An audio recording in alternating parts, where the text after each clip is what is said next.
Les accidents de la vie courante touchent chaque année plus de 11 millions de Français et plus de 20 000 perdent la vie.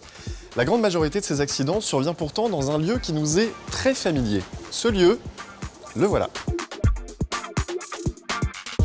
Chute, brûlure, intoxication, noyade, électrocution, les risques sont nombreux. Beaucoup d'accidents se produisent lors d'activités du quotidien. Les enfants et les seniors en sont les premières victimes. Aujourd'hui, nous vous proposons d'identifier les risques domestiques et de voir ensemble les bons gestes de prévention. Dans la cuisine, le salon, la salle de bain, apprenons simplement à les déjouer.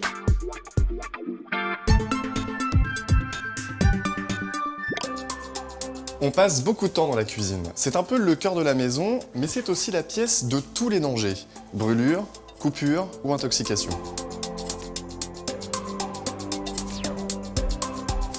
Muriel, bonjour. Bonjour. Vous êtes experte en prévention. Alors, dans la cuisine, quels sont les bons gestes pour éviter les intoxications ? Alors, un bon rangement, c'est primordial pour la sécurité, surtout si vous avez de jeunes enfants.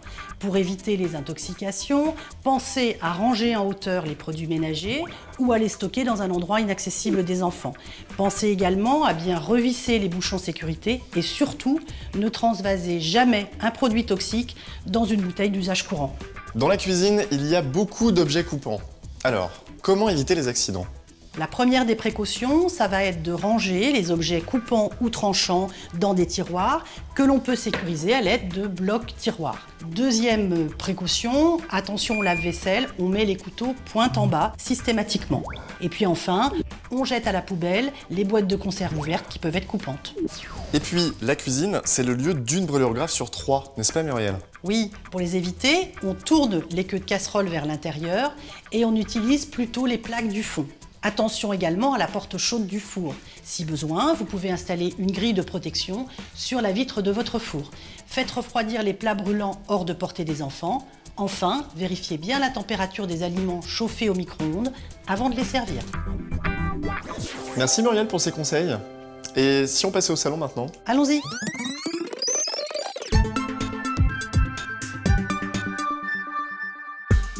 Le salon, c'est un lieu convivial, celui des apéritifs entre amis et des soirées télé. Mais c'est aussi le théâtre d'accidents domestiques et notamment des électrocutions.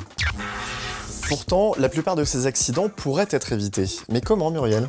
Alors, premièrement, une installation électrique en bon état, vérifiée régulièrement par un professionnel, c'est un vrai gage de sécurité. Pensez ensuite à toujours débrancher un appareil électrique avant toute intervention, même pour changer une ampoule. Repérez les fils, les prises abîmées et faites-les réparer immédiatement. Enfin, évitez les multiprises surchargées qui peuvent causer des surchauffes, des courts-circuits, même des incendies. Et puis, dernier conseil, ne jamais toucher un appareil électrique les mains mouillées. Et pour les enfants ? Alors, pour les tout petits qui mettent leurs doigts partout, installez des cache-prises. Et ensuite, pour les plus grands, apprenez-leur à ne pas toucher aux appareils électriques. Alors, Muriel, si l'installation électrique est sûre, quels sont les autres dangers dans le salon ? Chaque année, 30 enfants de moins de 5 ans décèdent par suffocation après avoir avalé un corps étranger, comme par exemple une cacahuète ou un noyau d'olive. Alors ne laissez pas traîner l'apéritif, surtout pas les verres d'alcool. Autre danger, c'est l'intoxication par les plantes. Les jeunes enfants portent tout à leur bouche et on a un certain nombre de plantes dans nos appartements comme le ficus, la clématite ou encore le laurier rose qui peuvent être toxiques. Alors renseignez-vous dans votre jardinerie et apprenez à vos enfants à ne pas les toucher. Muriel, merci beaucoup. Ce que je vous propose maintenant, c'est qu'on aille faire un tour à l'étage. On y va. Muriel, j'imagine que ça aussi, ça peut être dangereux, non ? Oui. Attention aux chutes, surtout pour les personnes âgées. Ne laissez rien traîner, particulièrement dans l'escalier. Et les tapis, j'imagine que ça peut aussi parfois poser problème ? Alors c'est une autre cause importante de chute. Donc là, la solution la plus simple va consister soit à les fixer, soit à les enlever. Dernière chose, Muriel, est-ce que les fenêtres peuvent elles aussi être un danger pour les enfants ? Alors il y a un risque de défenestration pour les enfants, c'est vrai. Donc là, il existe des dispositifs pour sécuriser les fenêtres. On peut aussi donner le conseil de ne pas placer de meubles sous la fenêtre qui pourrait servir de marchepied et puis d'aérer en dehors de la présence des enfants. Et maintenant, Muriel, ce que je vous propose, c'est d'aller voir les bons gestes dans la salle de bain.